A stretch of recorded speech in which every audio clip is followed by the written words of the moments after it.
Nice house. Her name is Preciosa.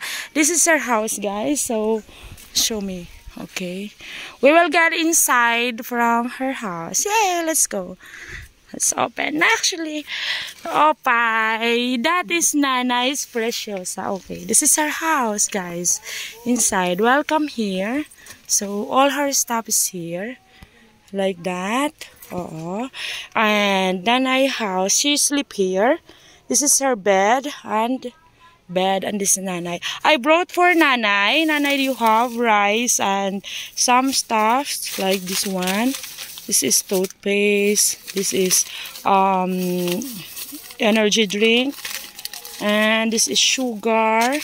And this one. So, Nanay, I will be back soon. I will give you more. I will come here and bring some more stuff for Nanay.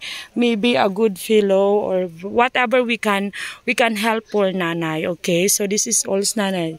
She sleep here. See, the shoes is there and everything. Okay, I'll show you outside. Thank you, Nanay. Thank you. This is Nanay's there, okay? So, guys, I'll show you outside. It's because so hot. That is Nanay's house. So, diba? So, next time we will visit Nanay, okay? I will come here again. Ayan. Bye-bye, Nanay! Bye-bye. Bye! Salamat. Okay.